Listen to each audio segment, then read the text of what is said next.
funeral is about to begin, sir.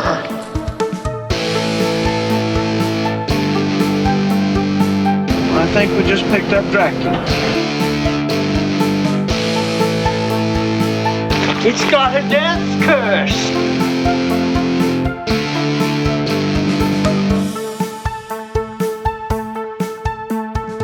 Are they slow moving, Chief?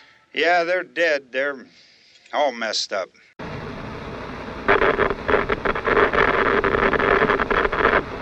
Welcome back to another episode of Never Not Horror. I am Steve Clark. And I am Rich Hansel. This is episode 6. We are back to our bi-weekly schedule of deep dive movie reviews, and this time it is my turn. And my choice for this episode is the 2015 movie Hell House LLC. Yeah. Limited Liability Corporation. So Hell House LLC is a found footage movie. It's like it's found footage mockumentary kind of movie. Yeah. And I love those. I'm a sucker for that stuff, man. I love it. I am also. And I'm a big fan of this franchise. There's 4 movies as of right now, and a 5th one is coming this October. Really? And it will be the new one is the first one that's going to go to theaters. Oh, no kidding. And I will be there. All right. I will see this movie in theaters. But yeah, Hell House LLC is the first movie in the series, written and directed by Stephen Cognetti. And we'll talk more about him and the background information. But jumping at we're getting ahead of ourselves here. For first-time listeners of the show, if this is your first time with us, we break the show down into 4 sections. We will start with our history with the movie that we're reviewing. So talk about how we came about seeing the movie, or if we haven't seen the movie, like in some cases, like last episode with me. And then we will talk about some behind the scenes, cast and crew, fun fact information, making of the movie stuff. Then we will get into a full plot walkthrough with spoilers. So at that point, if you have not seen the movie, you're going to want to take a time out and go watch it and then come back and hear what we have to say. And then we will finish it up with our official Never Not Horror Howls review from myself and Rich. So to get us all, since this was my pick, I will start us off with the history. So this movie came out in 2015. I didn't see it until probably 2019 because I know when I saw it, the first 3 movies in the series were already out. So I was able to watch 1, 2, and 3 pretty much back to back to back. I just didn't know about it. It was a Shudder exclusive. So if you're listening to this and you don't know what Shudder is like Netflix, but it's all horror, and it's awesome. Yeah, it is great. Yeah, they have a ton of, they buy a lot of they buy movies from festivals. So they'll be exclusive to Shudder. They do a lot of cool series, very cool stuff, and it's cheap. It's like less than $10 a month. So yeah, Shudder is awesome, and I'm sure we'll do more and more Shudder movies as we go. This movie is available in other places though. And you can watch it on Amazon Prime, but all 4 of the released Hell House movies are on Shudder right now. So. That's where I watched it, Shudder. Yeah. So yeah, the first time I watched it, just blew. Like, I love Halloween, of course I do. I mean, I co-host a horror movie podcast, so of course I love Halloween.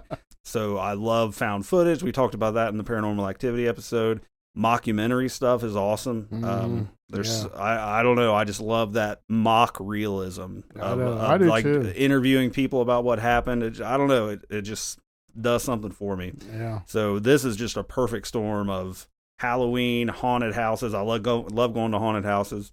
Found footage, mockumentary. I mean, it's everything I like in a movie all in one. So when I saw this the first time, it was like, damn, why did I not know about this for 4 years or whatever? So, and I love the whole series. I've watched every movie in the series many, many times. I've definitely seen this one the most, avoiding spoiler territories for later. We'll talk more about that. But yeah, I was really blown away by this movie when I first saw it, and assumingly just because I didn't have Shudder, so I had no access to see it. Right. I didn't know about it. Yeah. So.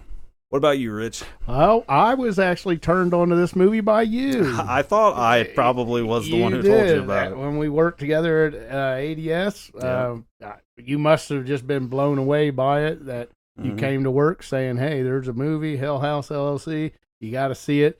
So, and I don't think I watched it right away because, like you, I didn't have Shudder until finally you told me about this. I think maybe a week or two passed, and I decided, well, I'm going to go ahead and get the Shudder. And I think I started with the 7-day free trial, I think it was. Mm-hmm. Ended up loving Shudder and watched the movie, liked it. I did not watch the other 2. So there's 3 more now. Right.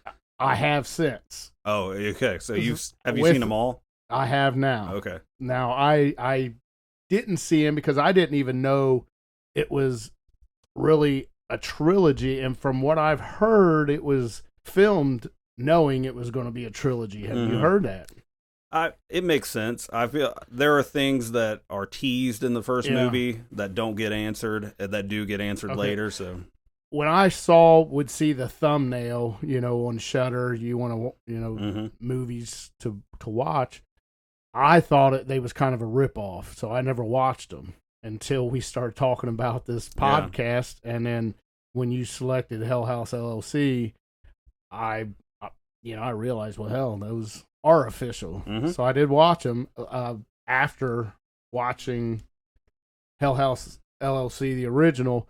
But to be honest, even after I saw it, it was probably in 2019 or 2020, like you, I didn't watch it all the way through. I watched the whole movie, but over a span of like 3 or 4 days. Yeah. I'm one of those people that I'm in and out of a movie. I'm very short attention span. Something happens and I'm out. Got to go get a beer. Got to take a piss. So it's in and out of watching this movie. But I have seen the whole movie prior to this, and I liked it a lot. So this is really researching for this episode is the first time I sat down and watched the entire movie from beginning to end. Nice. This is another example similar to Paranormal Activity where this movie's not that old, so there's not a ton of history to have with it per se. So that'll wrap up this section. So we will get into the background and see what's behind the story with Hell House LLC.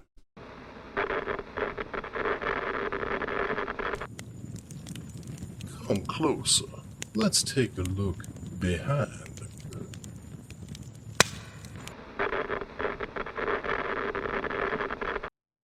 All right, Hell House LLC, like I said, was released in 2015, written and directed by Stephen Cognetti.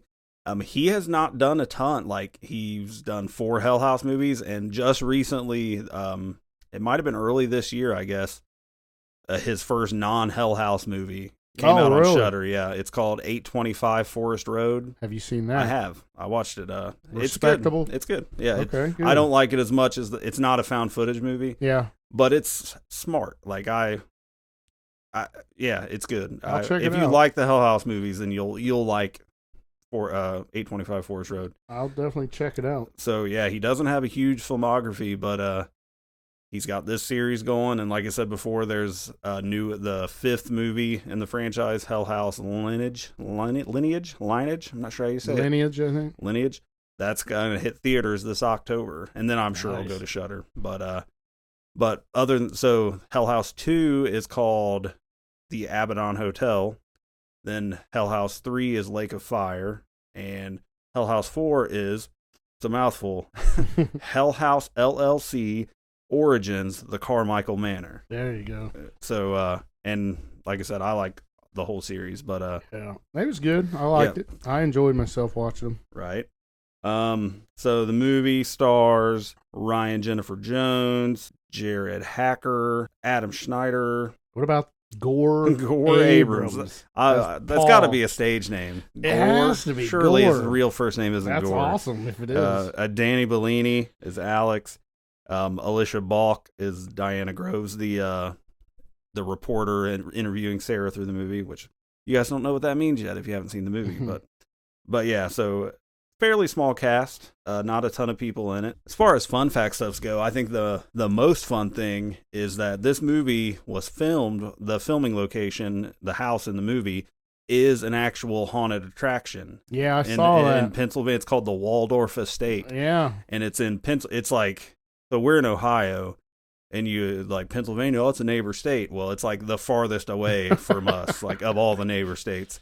and it's on the far ass other end of the state. Yeah, Like it's, very I east side googled of it. It's like a 10-hour drive to get there. Oh my god! But mark my words, I will go to that Yeah, haunted house one day. That would be awesome. Yeah. I'd like to do it. Yeah, I heard he shopped around for like do it in a Yeah. a house. Yeah. And just couldn't find Right. one. Right, and because it's that where it is isn't that far from New York, so Yeah. because it's supposed to be right in the plot of the movie, it's right outside of New York City. Right. So yeah, he was trying to find the place to film it, and then they came across this haunted attraction, and the owner and operator of it was basically came on board as like their set designer. For the movie. Cool. So That's she was awesome. involved in the filming, but yeah. So the movie, the house that you see in the movie, you can go through a real haunted. They're only open September through October, so it's not like a year-round thing. But it is an actual place you can go, and I bet they have a line going out. Man, if it wasn't popular before this movie came out, I'm sure it is now. I bet you. They have to put some of that in it. You would think. So that is a bucket list goal before that place closes down. We ought to do it. We should a never not horror pilgrimage to the Waldorf estate. Other than that, yeah, like there's no real known actors in it. It's a very indie kind of film. Yeah, I did look at the end on the credits. Did you notice how many Cognettis were involved? There was like 8 other. It was like a family, like executive producers. Yeah, there were so many Cognettis. So I'm assuming brothers or cousins or something, but yeah, I mean and with this guy, with Stephen Cognetti only having these few movies and all of it but one being this franchise, I mean, you just have to assume that it's just an absolute passion thing for him. Like he loves this idea, and so it's cool. It's not a huge budget thing. I have a budget. I couldn't find an exact, but it went $25,000 to $150,000. You know, there's post production and stuff that gets involved, but I think they probably started with 25,000, but I can buy that. There wasn't a whole lot of extras that they needed to pay. There was a fire truck in it. Other than like the tour scene when you have tour goers going through. Other than that, and counting the people they interview, maybe 10 actors in the whole movie. So Rotten Tomatoes on this movie is respectable. The tomato meter critic score is 70%. That's good. And the popcorn meter viewer score is 72%. So they're pretty much on par with each other. Yeah. There is a couple things I found that were fun fact sort of trivia things about the movie that I won't talk about now. I'll talk about it when they come into the movie, but just little things that are kind of neat. But they specifically talk about parts of the movie, so I'll just wait till we get there. Other than that, yeah, I think that's about it. It's just it's a cool found footage mockumentary thing, and we'll talk about how we feel about it shortly. Yeah. I hate the whole teaser process. Like, I just want to say what I think, but I got to wait till the end. I know it. All right. You got anything else before we move into the plot? I do not. I think that's it. All right. So now is the time. If you have not seen Hell House LLC, you can watch it on Shudder. You can watch it on Amazon. There is also a director's cut version of this we didn't mention. I think both are available on Shudder, and I think both are on Prime. I know the director's cut is on Prime. I think the regular version is too. And we can talk about that when we get into spoilers, what's added in that. Either way you watch it is going to be sufficient. Yeah. There's not any huge differences, So, yep, if you have not seen the movie, now's the time to bow out, check it out, and then come back and see what we have to say.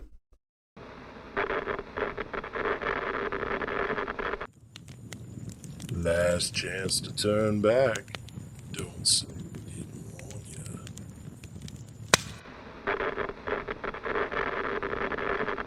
All right. So, Hell House LLC opens up with a black screen. We've had a few movies do this already. Yeah. And we're only 6 movies in, but I think half of them have started with text on a screen. Right. And this one says, what you are about to see is a documentary on the mysterious events surrounding the 2009 Halloween haunted house tour tragedy.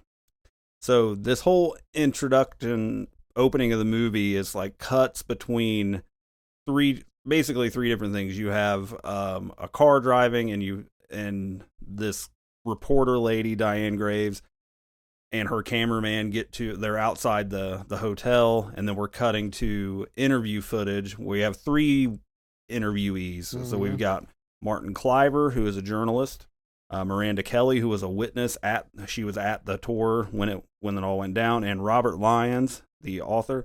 It's kind of funny. His last name is Lyons, and he kind of looks like the Cowardly Lion with his hair and his beard and stuff. Yeah.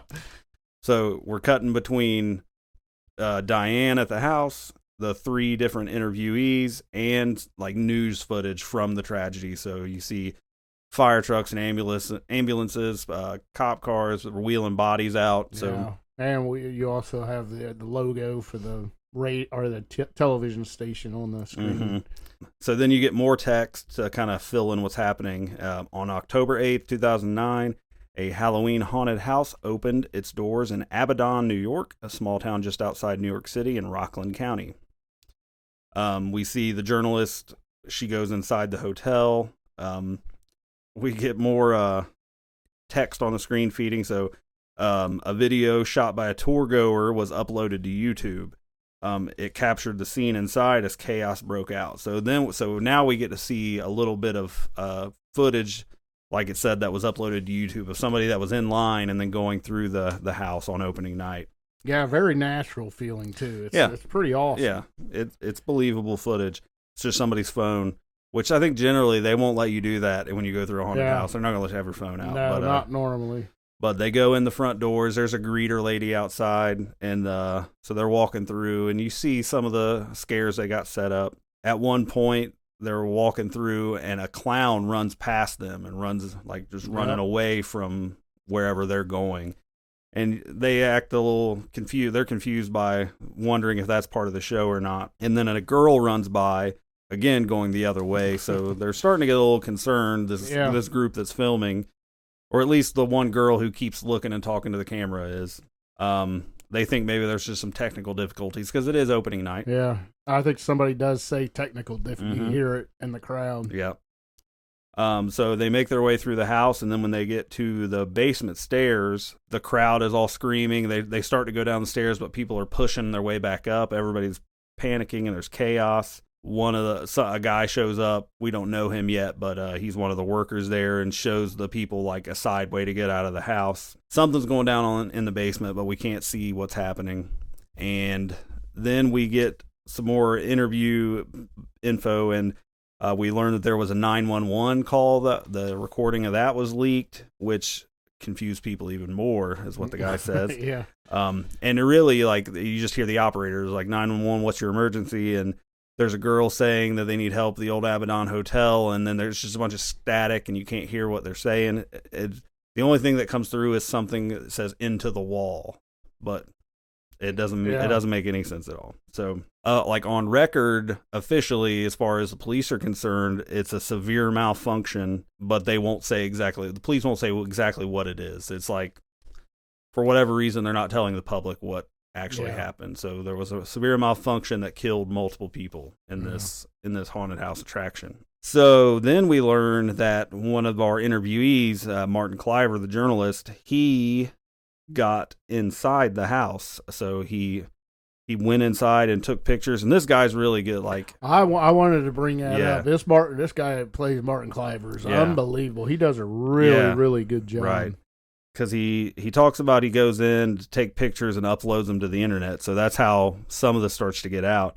And it raises a lot of questions because there's blood stains on the walls and the floor, which one of the theories that maybe not the police had given, but that was out there, was that there was some sort of gas leak or something. And he's like, well, that debunks any gas leak theory. Right. And he's in there, and he gets to the point where he's at the basement, and he says he's like, I'm not going to lie, like, I held my camera down, took some pictures, but I wasn't going down there. And but yeah, he's really good. Like, his acting just in his interview is really good. Because you come away from it feeling like that dude was scared to death in that house. And if he doesn't work, this whole movie may not work, because you have to have that believability. All of these people all the interviewees selling it. Like the girl that was there, being as confused as she was, and just like, I don't like, because I think they ask them all like what happened, and they're like, I don't know. I've seen found footage movies where at the beginning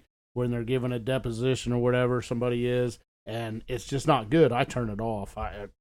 I need that to be believable. Yeah, you're absolutely right. If the whole mockumentary setup requires that, like that this is a thing that people are investigating or talking about or whatever. And if you don't believe the people doing that, then it's not going to work. Right. But they definitely all do a good job. I mean, the writer guy's kind of eccentric and a little loud, not loud, like audibly loud, just kind of like, almost like theater based or something. Like that guy does plays in his past. But he is a writer. So. Yeah, right. Hey. Anywho, so now we get another text on the screen. So Sarah Havel, who was a member of the Hell House crew, reached out to documentarian Diane Graves and agreed to do an interview at a hotel near Abaddon.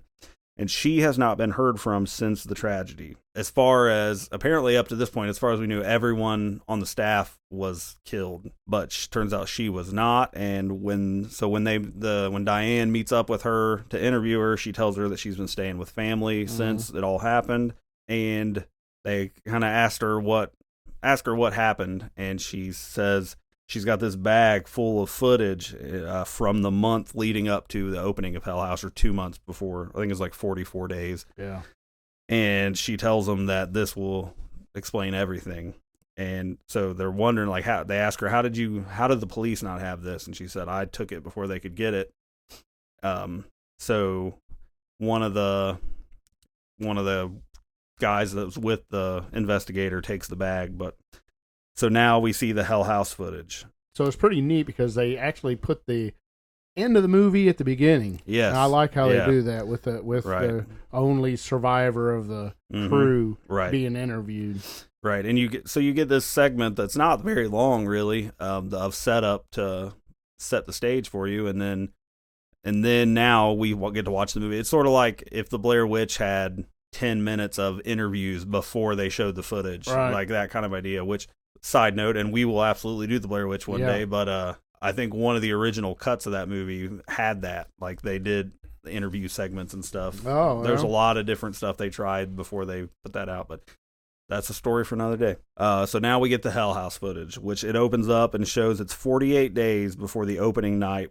So it's August 23rd when the first footage we see, and we get to meet the crew. So the Hell House crew is 5 people.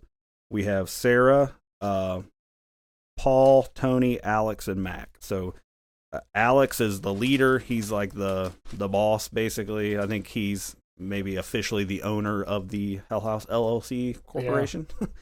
And Sarah is his girlfriend. Mac is sort of like his right-hand man, like the guy in charge if Alex isn't there.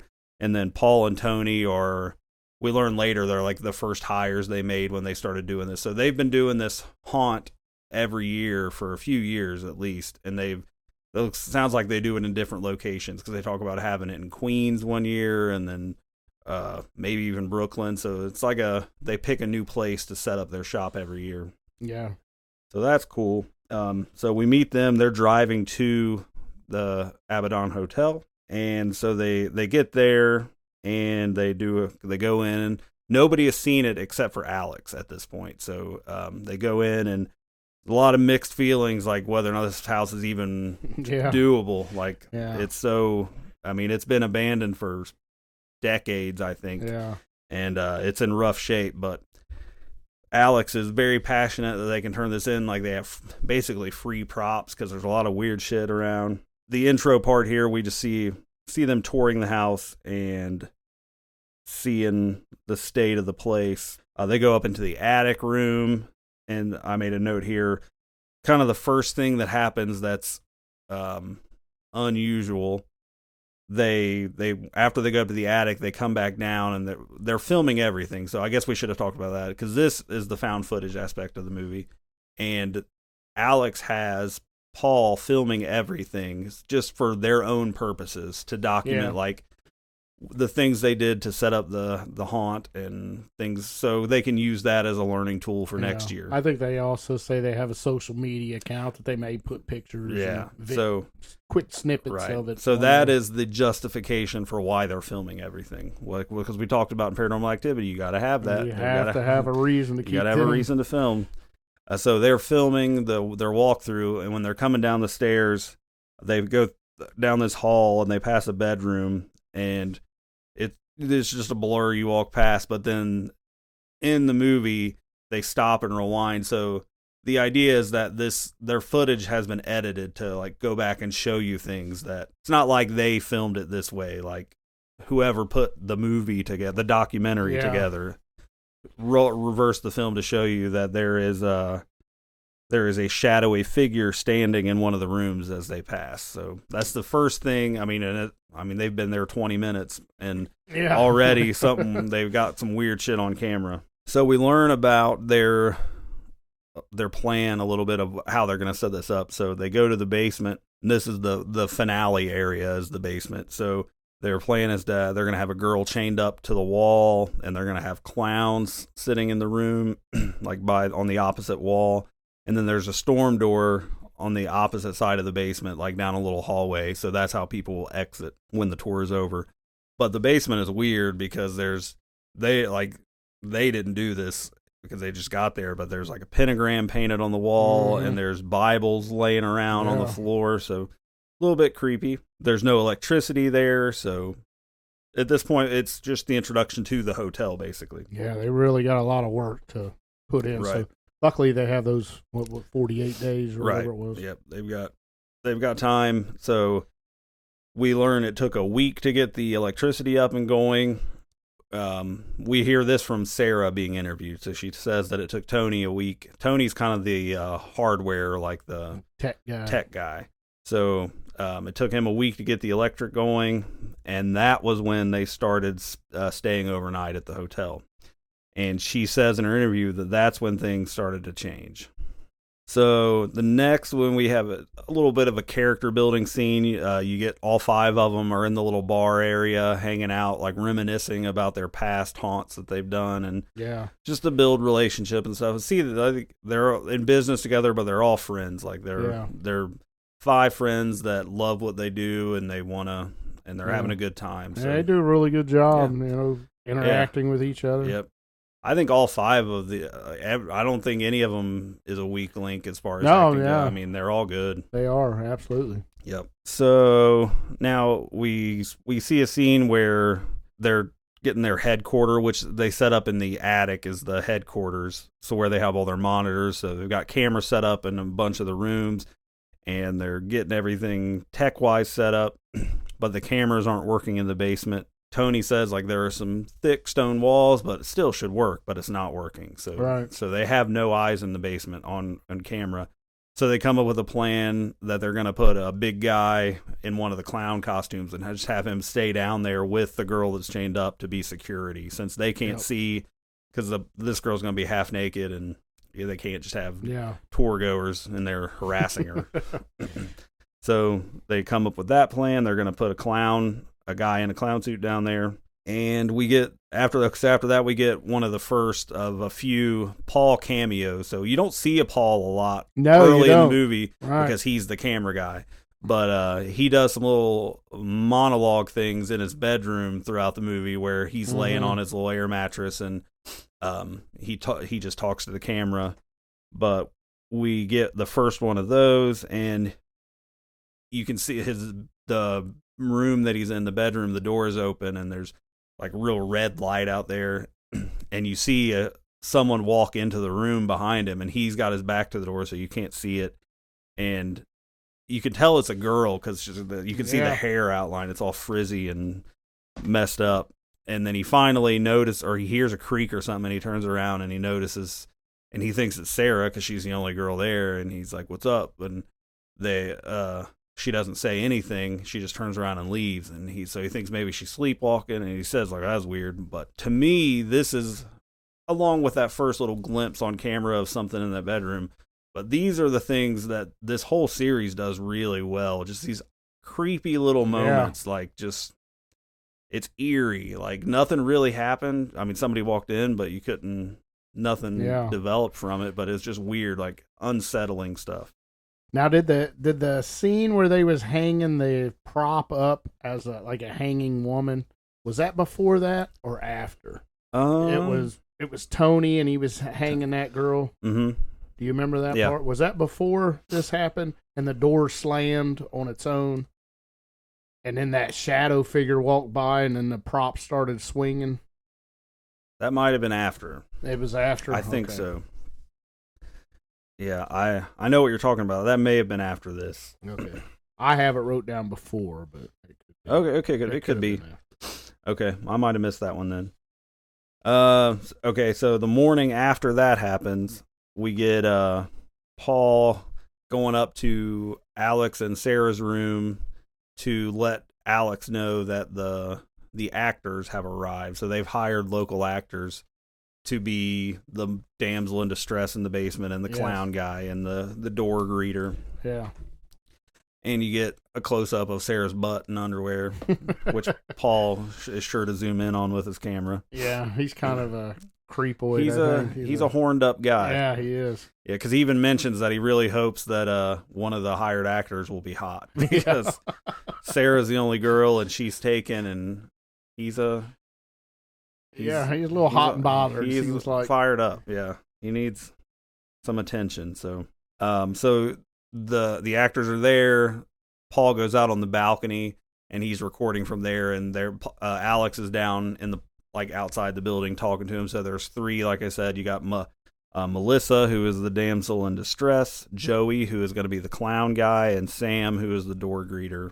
So now we cut to. Oh yeah. So at this point we cut to back to text on the screen thing. Or no, it's from one of the interviews. The journalist guy says that he did finally get one of the police officers to talk to him under, anonymously. And he said he was one of the first responding officers to get in the building. And he said that the first body he found was one of the Hell House staff, and their throat was cut, and it looked self-inflicted. Yeah. So this is like foreshadowing. It's like, damn, something got wild in here. And then he also mentions the sad case of Joey Scheffler, who is Joey's the clown guy, the actor. Yeah, the guy that was supposed to be down there to watch Melissa, make sure that the people didn't mess with her as the damsel in distress. Yep. So that's where we get the text on the screen, and it says, authorities tried to talk to Joey Scheffler in the wake of the tragedy, but he refused to talk about what he saw in the hotel. And then it says, 9 days later, he was found dead in his bedroom. He had hanged himself. Yeah. So whatever happened in there traumatized Joey to the point that he killed himself. Yeah. 9 days after it happened. So now we see Alex is talking to Melissa in the house about her role because she's the main attraction. And Paul comes in and is recording and flirting with Melissa and stuff. But Melissa spills the beans that the hotel has a history, and Alex is trying to shut this down right now. He's like, she's like, or because Paul says something about she asks why he's filming everything, and so he explains that it's for them to learn from and whatever. But he says also we're trying to catch a ghost, and she's like, oh, so you've heard the rumors about this place? And Paul's like, what rumors? And Alex is. No rumors at all. There's nothing to know about this place. So he is aware of some shit, but Melissa tells him that the owner of the house hung himself in the dining room. And then there's also some weird stuff about missing guests.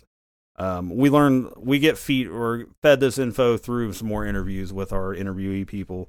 But the guy who built the hotel's name was Andrew Tully, and we learned that there were some issues with guests going missing, some rumor that Tully built the hotel there because of the name of the town, which is Abaddon, and Abaddon is the demon who guards the gateway to hell. Yes. So there's some cult suspicion that Tully was a cult leader. Yeah, and the townspeople started talking about it. Considered himself a latter-day Dante, like Dante's Inferno. Yeah. There's a story of a woman and daughter that disappeared after they checked in. But Tully was able to produce records showing that they departed, but no one believes it. And that kind of killed business because that's not a good look for a hotel. Right. So, and Tully then hung himself in the dining room a few months after the business started to decline. So there is history here, and we get a good police photo of him hanging, Tully hanging in that dining room, which was Right. pretty creepy looking. For sure. That, for the most part, is all we really learn about Andrew Tully in this movie, but it is explored much more in the later in the sequels. So now we meet what you might consider to be the stars of the show, the creepy ass clowns in the basement. Yeah, these things are. Jesus Christ. Yeah. Pennywise is adorable Right. compared to this dude. So there's 3 clowns that they set up in the basement. One of them is going to be, like, at this point they're all dummies, but one of them, Joey, is going to be wearing the suit, like, once they are actually live. And they've got these 3 clowns. The one has a black and white suit. It's like striped up, like vertical stripes, and then a bald head. It's not like any clown you've ever seen. It's disturbing looking. It is. So we see them, and then we're to a night scene where Paul wakes up to a strange noise. He goes to investigate. Tony, Mac, and Alex are all awake, and they hear some stuff downstairs, but they don't actually go downstairs. They just blame it on the soundboard. So then some more kind of setup footage of them getting stuff ready. You see him interacting with the hired actors. Joey's hanging out with him. He does this thing with his eyeball where he can like pinch it and almost pull it out of his head, which I read that's one of the fun facts, like that. He could really do that. That's really? not fake. That wasn't fake? No, he could pinch his eyeball like that. Yeah. Yeah, that was a real thing. They found out they met him at a gas station. Right. He says, was he working or not? He's like, I don't know. I actually don't know. So now this part is the next scene is awesome. This is one of the best parts of the movie, I think. So Paul is walking around the house, just goofing off, basically, like talking to the dummies and stuff that are around and just checking things out. And he finds, he's going through the different rooms, and he finds Mac sitting on a couch reading a book. And he asked him where Alex and Sarah are, and he tells him that they went to the city to get the rest of the supplies. He asks where Tony is, and he's like, he's around somewhere. So he keeps on going through, makes it to the little bar area, which is where the door to the basement is. And he goes around the corner, and that clown, the scary one from downstairs, is standing at the top of the steps, like looking down the stairs. And he's like, whoa. And so it's Tony. It's got to be Tony. Yeah. And he's like, what are you doing, man? And he's like, what are you looking at? And he turns the camera and points it down the stairs. And then he turns back, and the clown, Tony, he thinks it's Tony, has turned its head and is looking at him. Yeah. It gives him a good jump scare. And he's like, all right, man, whatever. And he goes walking back through, and he's not freaking out or anything because he thinks it's Tony messing with him. And then he gets back to where Mac was, and Tony is on the couch talking to him, and so he flips shit. He flips out. Like, what the fuck are you doing here? And he turns and runs back to the basement, and the clown is gone. He runs down, and the clown's sitting by the wall where it's supposed to be. Yeah. And he runs up and like smacks his head and wiggles the mask, and it's just creepy a dummy. Yeah, that whole scene, man. Like, yeah. Just it turning its head. That's the stuff that all throughout this series and in the new movie, the Forest Grove movie, Steve Cognetti does so good. Just those little creepy things that he does. So good. So Joey is flipping, or not Joey. I looked at my notes. Paul is flipping shit. So we go to a scene where Paul is having everybody else watch the footage to see what happened. And they immediately think he's fucking with them. Yeah. And he's like, how'd you do it? So it creates this tension between Paul and the rest of the team because they don't believe what he has on camera. So now we see they go to a park somewhere and they're recording commercials to advertise for their attraction. So they've got some of their dummies and they're goofy, like funny commercials they're doing, but there's a little bit of a weird scene where Paul and Tony are talking, and then Tony's like, hey, look at Sarah. And you see her, and there's a statue of like Mother Mary or something, and she's just standing there like in a daze staring at weird. it. Yeah, and they yell at her, and she just smiles kind of funny and just trots off. So something weird. Just it's eerie. Again, it's like it's not much, but it's enough to be like, that's a little weird. So things are ramping up now. They're back at the house, and Paul and Tony are doing some testing of one of their hallways. So they have a hallway set up with dummies down the hallway and strobe lights. So just really aggressive strobes that'll mess you up. So they're going to test it out to make sure everything looks good. So Tony leaves Paul in there, and he's recording. I think they lock the door. I don't know that was really necessary, but it serves the plot. But it turns the lights out and then kicks the strobes on, and Paul's watching. It looks awesome. And as the strobes are flashing, you start to see flickers of something else someone else in there. And Paul definitely notices, because he says through the radio to Tony, like, how many freaks? That's what they call them, freaks. How many freaks do we have in here? And he's like, 3 freaks. and he's like, are you sure? And he's like, positive. And then you start to see clearly there is a 4th body in there. And Paul, he's already on edge because of the whole clown at the top of the stair thing. So he panics and he starts beating on the door, screaming for Tony to let him out. Finally, the door busts open and he goes running through. You see through the camera him running. You don't see him, but then he gets to where they are, like hops over a counter and pukes on the floor. Yeah. He's so scared. Which that was the other fun fact thing. That was unscripted. I did hear that. Yeah. I heard that. Like I don't know if it came to mind, like that would be effective if I was so freaked out I threw up, or if I would assume, or maybe the strobe light made him so nauseous he threw up. Epilepsy and because it did it to me. That was an aggressive strobe light. So yeah, you get that, and then they roll the footage back, and you get like still shots of the figure that was in there with him, and it looks like a skull almost, like just a cloaked figure with a bone white face. Yeah, it's a creepy looking thing. After that happens, we get an argument in the backyard because Paul is done. Like, he's had enough. And Alex is refusing to believe anything weird is happening. And I mean, he is just not having it at all. Paul wants to shut the whole thing down, and Alex, like I said, he won't have it. So he ends up just storming off, and they don't really reach any conclusion there. Like, it's just Paul thinks something weird is going on and they need to shut it down, and Alex isn't having it. The next scene we have, Paul wakes up again to a noise, and he goes out into the hallway, and that clown from the basement is at the bottom of the stairs, like going up to their bedrooms. And then Mac shows up.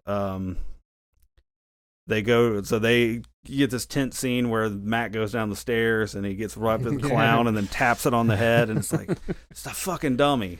Yeah.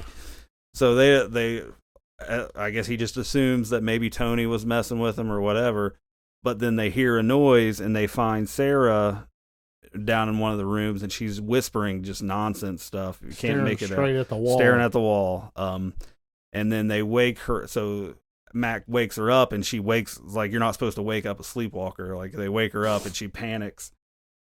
And the dog sneezed. She wakes up in a panic, and then so they're trying to calm her down, but then they turn around and the clown is gone. Like, the clown they left it right in the room they were in because they were going to put it back in the basement. So they're looking around, like creeping around the house basically, because they don't know what's happening.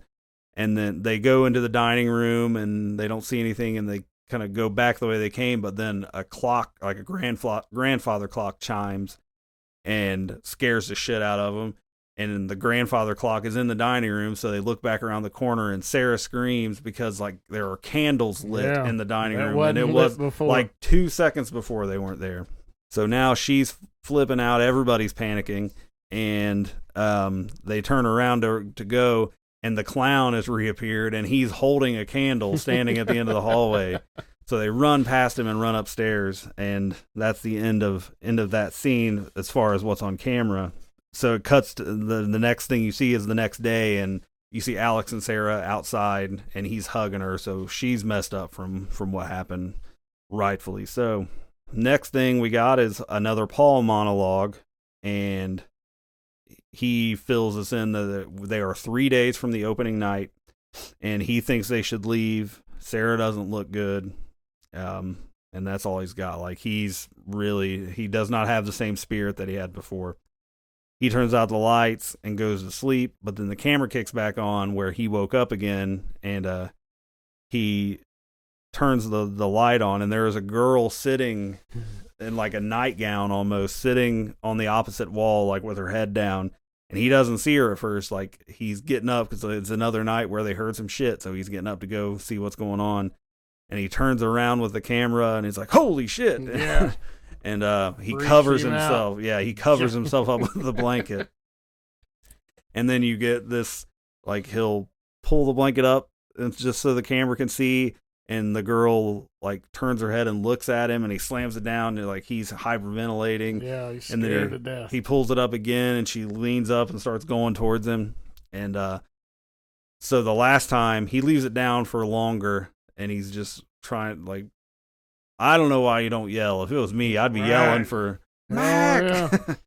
Yeah. But he finally lifts it up again, and she's, like, right there by the blankets, and then it just goes to static and, like, noise and weird stuff. So the next thing that happens is the camera turns back on, and it's Tony finding the camera just laying on the floor in Paul's room, and Paul's not there. We learn they think that Paul is just bailed out, like he just quit and didn't tell anybody and left, which between the stuff that's happened to him and they already know he's unhappy and thinks they should leave, he thinks they elaborate that he has a history of doing that. Like, there was one of their previous haunts. He left for like 3 nights without telling anybody. So it's not outside of possibility that he would just leave. Yeah. Which they don't review the footage. So I guess that would have been maybe a plot hole, I guess. Like, they could have reviewed the footage to see why in the hell he left, or did he leave? But really, the only time they review footage themselves is that one time that he finds the clown at the stairs and he wants them to see. So maybe that's just normal. Like, there's no reason to watch it. They're too busy to do that. So I guess maybe it's not really a plot hole. So the next night, they try to call Paul before that when they're talking about maybe he just bailed. They realize nobody tried to call him, so they call him, and the phone's ringing, and then when it picks up, like, it just erupts in this ear-piercing static squeal thing, and the phone, like, he drops the phone and it breaks, but so they don't know what that was about. So the next night, so now since Paul is missing, Tony has picked up duties as the cameraman, and Tony wakes up to piano music, which is the same piano tune that Paul was playing. There was a dummy that he called Hector that he had filmed earlier in the movie, him and Hector playing a song on the piano, and it's that same tune. Yeah, so maybe it's Paul. Yeah, they're thinking it's Paul. And Tony gets up with the camera. Mac is already up, standing in his doorway listening. Alex wakes up, so they go downstairs, and they're going to the piano room, and as soon as they get there, the piano stops playing, and there's nobody there. But then as they keep looking around, never when the camera's on the piano, but occasionally when they're looking around, like, there'll be another note on the piano, like someone keeps hitting it, but there's no one there except for Hector. Yeah. Then they hear a yell, so now they definitely think it's Paul. So they go running, they track the yell down to the basement. They can't find anything, but there's a scene. So it's just Mac and Mac and Tony down there. And Mac is looking around. He goes down that hallway where the storm door is, because that's locked. So if Paul's trying to hide back there, then he can't get out. But Tony's kind of hanging back, and he looks over, and all those 3 clowns have all turned their head and are looking at Paul, looking at Tony. Head turns again. They freak out. So he's panicking, because then when he backs up, they've turned back the other way when Andy comes, or when Andy McNamara, I think is his name. So Mac. So he is freaking out now. I think they even show that the clowns' heads cannot move. Yeah, they don't turn. They try to turn clown's head, and the neck does not pivot on the shoulders, so it's impossible for it to move anyways. Yeah, but it was on camera. He saw it happen. And then they find Paul. He's in the basement. Like they start, him and Andy kind of get in, or Mac. I can't switch now. It's Mac. They start kind of getting into it. And then they actually find Paul, and he's just sitting in the basement, and he's not responding, not saying anything. Like he's sleeping. Yeah, and they force his eyes open, and he opens his eyes, but he's still not saying anything. Zoned out. Yeah. So now Tony is on Paul's side, and he wants to shut this thing down, but Alex and Mac are just not having it, and they get into a big argument, and Tony quits, says he's leaving. Yeah. And then Mac chases him down, and Mac tells him that he doesn't have all the facts, and that he says, listen to what I have to say, and if you still want to leave, you can leave.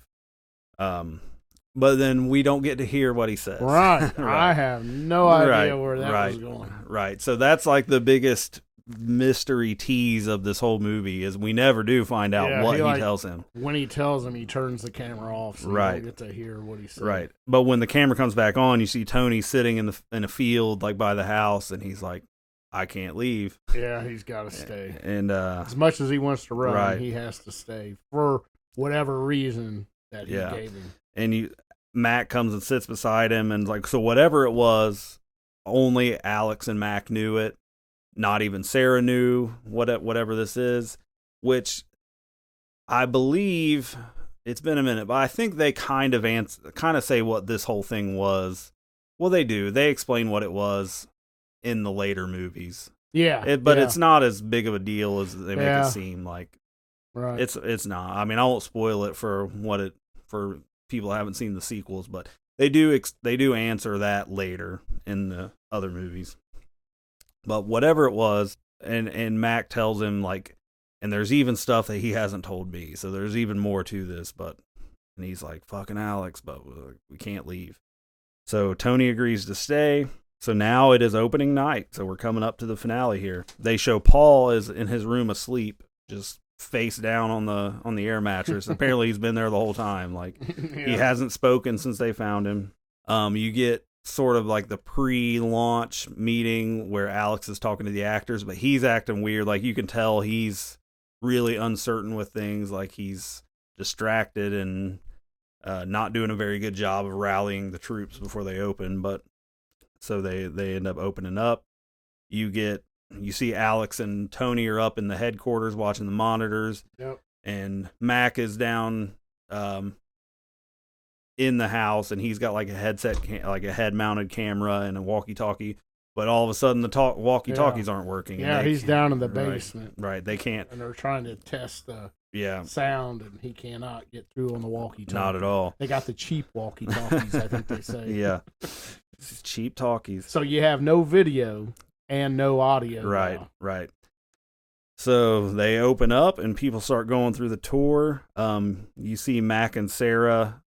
So they have little areas where they can hide out and kind of watch behind the scenes without being seen by the tour goers. And Sarah tells Mac that she saw Paul walking around.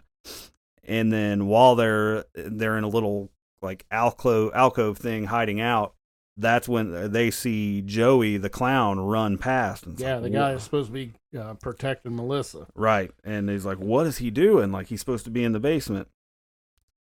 So, and that ties back to that YouTube video from the original, because the tour goer footage showed the clown running past him. So that starts to make sense.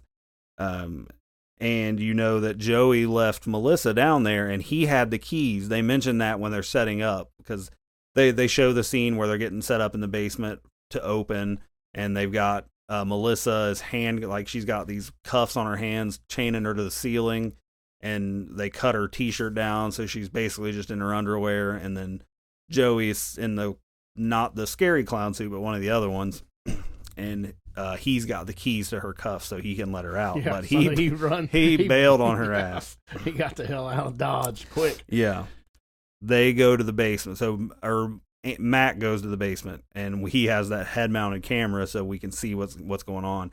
And he gets down there, and people are panicking, and Melissa screaming for somebody to let her out. And there is this and one of those ghoul things in the basement with them. All they hear right after Joey runs by, they hear this rumbling sound. Yeah. So when they get down there, or when he gets down there, there's a ghoul thing in the basement, like the black robe and the bone kind of face. looks like a druid or something. Yeah. And like a cultist thing almost. So everybody's running out. You see the ghoul thing walk right up to Melissa, so she's toast. She's done. And I felt so bad for her because, like, she was nervous anyway. Like, she was in a very compromised position, being handcuffed in her underwear, and then the guy that was supposed to be watching out for her bailed. Yeah, it's at the first sign of trouble. She sounded legit. Yeah, absolutely. She's screaming, "This is not part of the show." Yeah, right. Yeah, so I felt terrible for her, but that figure thing comes up to her, so Mac doesn't do anything to help her either, which he can't really. He doesn't have the keys to her cuffs because Joey bailed with him. But so he's leading people upstairs and showing them like a side exit to get out of the building, which tracks with the YouTube video from the beginning. He lets a bunch of people out the side door, but then the door slams on him and locks him in right before he can get out. So he goes back. Tony and Mac run back to the basement at that point because Tony comes down from the attic. Then Tony goes into the basement, but then the door slams on Mac, so he's separated. So he runs back to the stairs, runs into Sarah, and they go back upstairs to the attic, to the headquarters, and they find Alex hanging from the rafters. Like he's still alive. He's not dead, hung yet, but he's strangling, hanging from the rafters. And then there are more of those ghoul things in the attic. And then it's just like, whenever that stuff happens, there's just squealing static noises and the camera goes haywire and you just, it's just, and that noise it makes is pretty unsettling too to watch because it's just really, it's like almost nails on a chalkboard sometimes, like gets under your skin. So those ghouls in the attic swarm the camera, basically Mac and Sarah. So now we cut back to the interview with Sarah and Diane, and in the interview, Sarah says that she left the attic and she made it to the door, and the police rushed her out. Like right when the police got in, she was at the door and they rushed her out. They must have thought she was a tour goer or something. Right. And then she asks Diane, the interviewer, journalist lady, to take a break. And because they've been talking all night apparently, so. She's like, oh, yeah, for sure. She says that she can get her a room in the hotel they're staying in. And she's like, I actually already have a room. I'm in 2C. Just give me a couple hours and then come find me there. And then when she gets up, she's not on camera anymore, but she says to Diane, she says, you should go try to see the house. And she's like, oh, well, I can't get a permit to get in there. And she's like, is that all that's stopping you?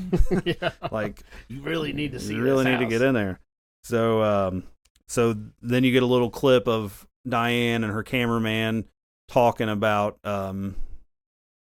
whether or not they should go see the house. The other guy that was with him, Mitchell, took the tapes to review, so he's not there at this point. Right. They're going to leave him finish reviewing the tapes. Because I think we're to assume that they've been watching these as they interviewed her. Because Diane knows things that happened in the video. So he's going to finish reviewing the tapes while they decide they're going to go investigate the hotel. And it's like 5 a.m. or something. So you see them go to the front desk in the hotel they're in, and they tell the receptionist to leave a message to room 2C that they'll be back in an hour or two.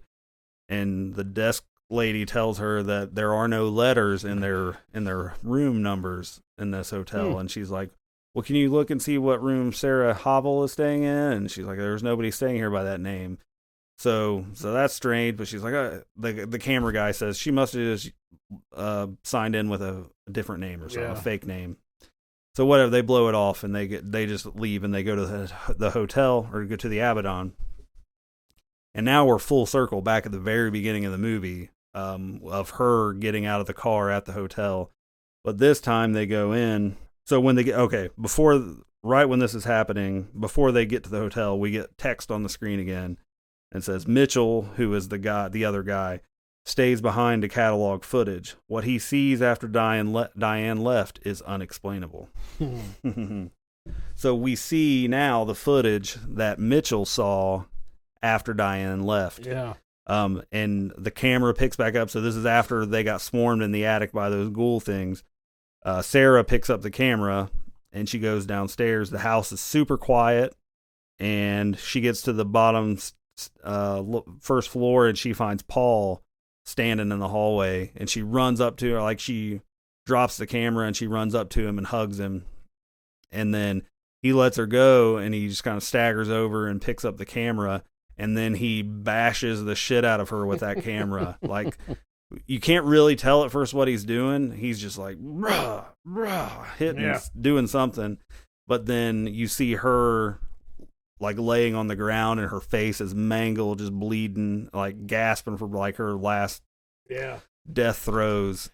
And then her body, you see his legs because the camera's on the ground, and you hear footsteps coming, and then she gets yanked out of the scene like somebody grabbed her and just dragged her away real fast.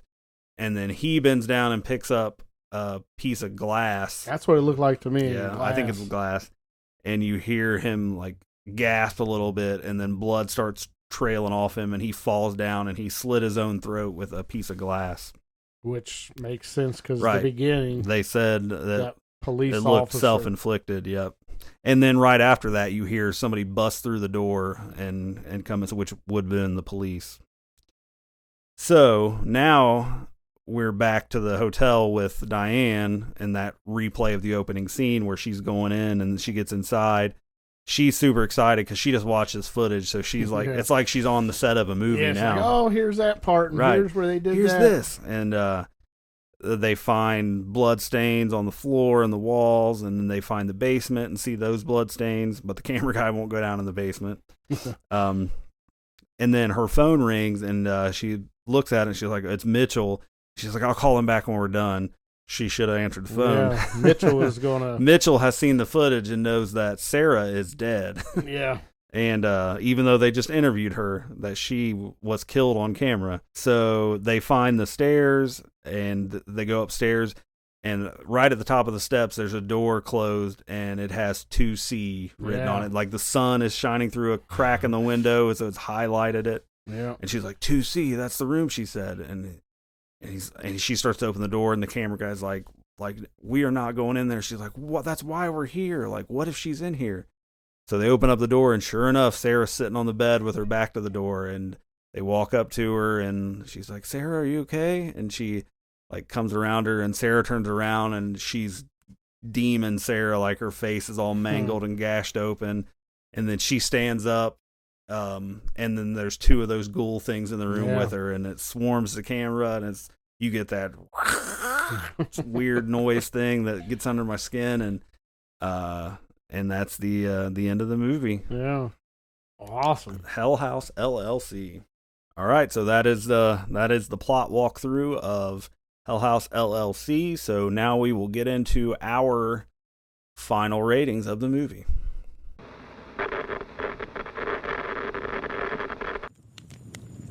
Now that we've seen what there is to see, how many never not horror howls will be given?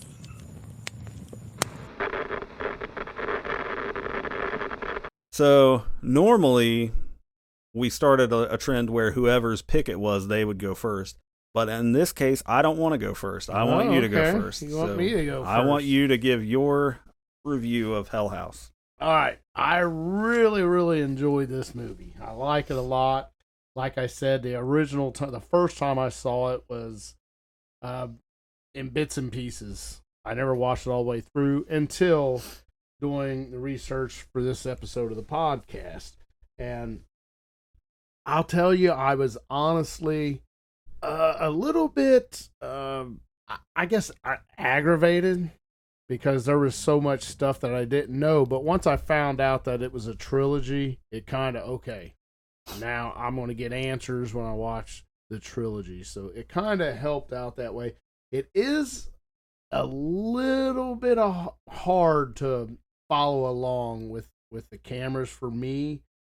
Who's behind the camera, who's talking, But it didn't take away that I still like the movie, but it could add a little confusion, I do believe, if you're not 100% sure who's running the camera at the time. So I would have to pause it or rewind it and try to figure out who it is. But like I mentioned, I have watched the rest of the movies since then, and now everything has pretty much come together for me. And the acting was really good. All the entire cast. I think I especially like Paul. I think he kind of stood out. And Melissa, she did a good job too. She was hired as the help to be chained against the wall. I thought she did real good.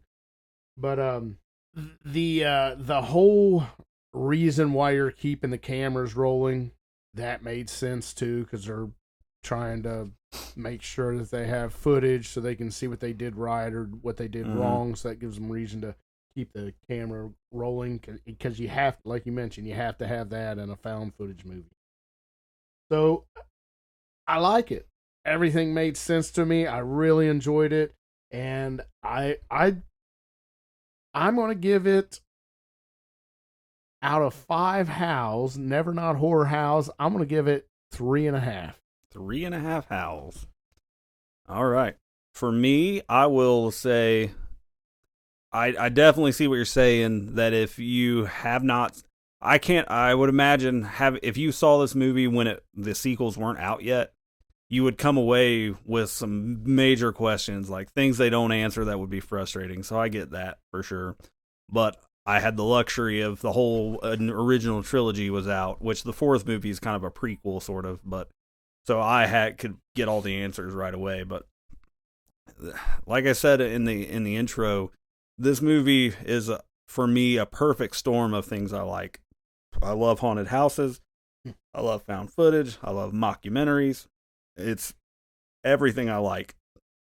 It's kind of like I don't know, it's like a food that a lot of people don't really like, but you fucking love it. Yeah. Or just like flavor of ice cream it's like it was made for you. Like it just hits all your taste buds right in the right spot, and that's this movie for me. And I can honestly, without a doubt, say that this is the movie that I have rewatched more times than any movie made this century. Like, really? There is no movie made since the year 2000 that I have watched more than Hell House LLC. Wow. I love this. Holy shit. Yeah, I love this whole franchise. There may not be a bigger fan of Hell House LLC than maybe Stephen Cognetti. He might like it more than I do, but that might be it. Like, I don't know, man. Like, this is what we've talked about with comfort movies, like the movies that you just turn on when you're going to bed. This is one of those movies for me. Like, wow. Yeah, Nice. I love this movie so much. And I understand why people, there's reasons to docket points or whatever, but it just hits every mark for me. As far as the Never Not Horror Howls ratings go, like, if we're doing this on a scale, if what Never Not Horror Howls means to you is, I love this movie, this is how I feel, it's not totally influenced by how good the movie is, just what you like. Yeah. This is a 5 howl movie. Nice. Wow. I love this movie so much. 5 out of 5. 5 out of 5. This is without a doubt my favorite movie, my favorite horror movie of the 2000s to date. Wow. Like, no kidding. Yeah. I understand that why. I know very few people will agree with me, and it's okay. I don't care. Yeah. Like, this movie just hits for me. I love it. It is good. I like it. I love all the sequels. The first one is the best one. Part 2 was my least favorite, but the more I watch it, the more I've come to like it a lot. Part 3 is probably my least favorite now, even though it does wrap up the whole thing. Mm-hmm. And then the new one, the Carmichael Manor one, I like that too. I mean, it's probably about on par with Part 3. Yeah. But yeah, the first one, it's it, man. It's in my top tier favorite movies of all time. Wow. Yeah. So, bet you didn't see that coming. I did not. Texas Chainsaw Massacre and Hell House Limited Liability Corporation. 1 and 2 for me so far.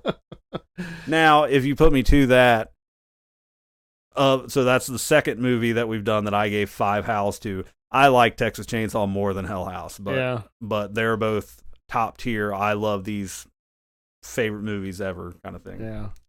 Well, good. I enjoyed it. I was happy to watch it, and Yep. I'll definitely watch it more. It's Mhm. not going to be the last time I watch it. Right. Will it be one I watch every Halloween? Maybe not, but it's definitely I get one I rewatch from time to time. Mm-hmm. Yep. It hits in a time when a lot of the similar movies kind of came out in that time, like not necessarily found footage, but like there was several movies in like a 4 or 5 year period that were set around haunted attractions. Yeah. Like you had the Hell House movies, but then you had Hellfest, Haunt, The House is October Built. Yeah. So several movies, but that's my favorite one of all of those. Oh, sure. definitely mine too. The others were okay, but Right. this one definitely was the best out of the Mhm. bunch, in my opinion, as well. All right. Well, that'll do. That'll do it for Hell House LLC. 3.5 from Rich, 5 from me. Next week will be Quick Cuts episode 2, so we're going to start. It won't be every single time, but we're going to start a series. There will be interruptions here and there, but we're going to be doing a horror by the decades ranking. So we will go through, since we love Friday the 13th so much, and that was the inaugural Quick Cuts episode, which, well, by the time you hear this, that one's out. So we will be doing top 13s of our favorite horror movies, starting in the 20-teens. Since the 2020s are only halfway done, Yeah. we're going to start in the 20-teens. So Rich and I will walk through our top 13 favorite horror movies released between 2010 and 2019. And then that will be a series that we're going to take all the way back to presumably the 1920s. Yeah. Like I said, it won't be every single time. There will be other things. We've got some other things planned. But it will be an ongoing series looking at through the decades. Yeah, but I really enjoy these quick cuts. I think they're fun to do. The Friday 13th was fun to do, and who doesn't love a good ranking? Right. So I love a good list. So we're gonna do that. So next week will be that. The following week it will be the next movie deep dive, which will be episode 7 of our core episodes. And that will be Rich's pick. So I will tease that online when we know what it's going to be. Again, if you like what we do and you want to support us outside of the show, you can go to Rich's channel on YouTube. Just search for Rich Hansel. You can go to my website, steveclarkbooks.com. Check out that stuff. I have links on my website now to the podcast as well as Richie's channel. So steveclarkbooks.com, where you can find your way anywhere you want to go. If you enjoy the show, fucking trains. I'm trying to do an outro here. God. You enjoy it, don't forget that. If you enjoyed the show, please like, rate, review, do what you do. Tell your friends, help spread the word, and come back next week where whatever it is, it's never not horror. Oh, yeah.